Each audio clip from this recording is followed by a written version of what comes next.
Morning, my friends. Today is day 50 something. I have to put a note in the video to say what day it is after I look it up. But they are out here, the cement guys, pulling the forms off the walls.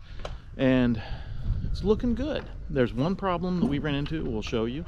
Minor, but trying to be honest with issues. So let's take a look at what we got going on. Most of the walls are pulling off. I keep wanting to say pouring. Pulling off are on the inside because he wants things to dry a little more. Not the cement, but we had a bunch of rain a day and a half ago, and we'll show you how that impacted the top of the pour. But down in the trench that you probably can't see because it's dark,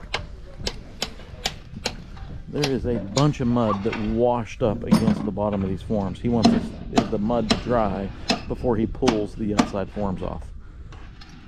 So they're only pulling the top 2 foot.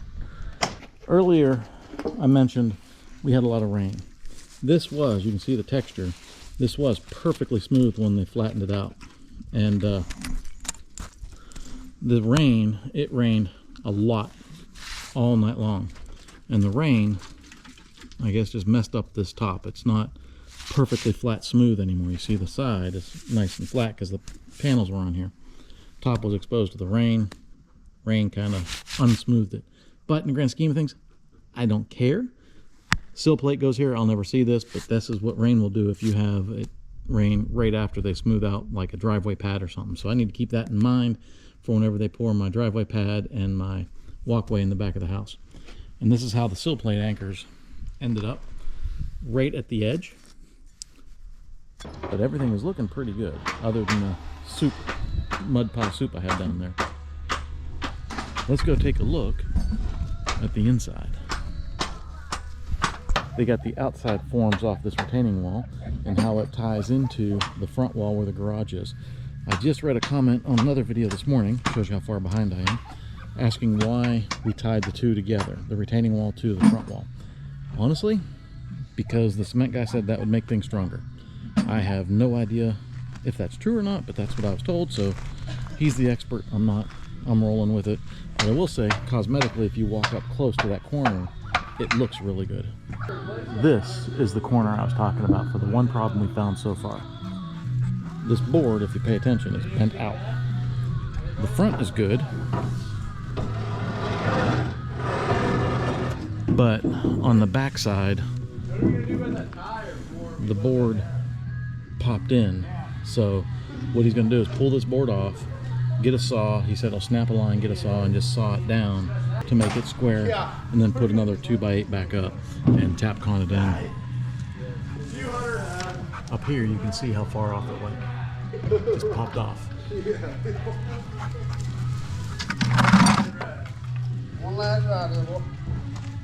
But that's been our problem on the pour. This is how it's supposed to look on this side. You see the board did not pop off. Nice and square. And then the cement looks nicer because it didn't pop off as it was drying. Put these 4-footers on my truck. You can kind of see from here what I was talking about, how the yard slopes. So I'm hoping that fill does a good job of getting me pretty much, I think, about halfway between where the paneling stops on top of the wall. So about a foot below the cement is what I think. We'll see. This retaining wall, I think that's going to look good. Talking to the concrete guy, not sure. Original plans were where these footers are, just extend straight over to the wall and pave that so that I don't have just this little triangle of gravel or something to deal with. I'm actually pondering what would the delta be in price just to pave from the edge of the retaining wall straight over to where the driveway pad comes out. At minimum, I want to pave that when he does this driveway slab. We can see the 12-foot wide garage door, 10-foot tall. No, excuse me, 8-foot tall, 12 by 8. And then we can see the 10 by 8 garage door. So they are, we'll take a view from further out in the mud get an overall look. We have the door, which will go from garage to basement. It does echo quite a bit in here. I imagine once there's a ceiling and some doors, it'll echo even more. I did have them leave the top 3 rows of these little clips. He said these clips, away from the wall strength, is 7,000 PSI tested. Now they break really easy when he takes a hammer and knocks them left and right. But I could take way up here, maybe I can use those hooks, put little hooks on them and use that to hold stuff. If I don't like them, I can always knock them off. I mean, it took him 3 seconds to knock each one of these off for down lower. And if you look, I might, where are they? Here's one right here. See, the cement sticks out a little bit. You can see it in there. They bust off pretty easy and it doesn't look bad. Over here you see the 2 holes for the water to come in. I guess they shifted around as the cement got poured. They were over under, now they're kind of lefty righty. So I'll bet you this one was up here and got pushed down as the cement poured. They are tied together with wire, but I don't know what kept this one up here other than the wire pushed it over. Do I care? Well, my CDO kicks in and this one, I don't care lefty righty over or under, but this one is down, you see, 1/2 inch. I'm probably the only person in the world that cares, but oh well. And you'll see little things, the seam between where the panels were. I'm told they make a, he called it a concrete stone, just run down here. That's going to be up to me. He doesn't polish it up. They did add extra rebar, several pieces of extra rebar above the garages.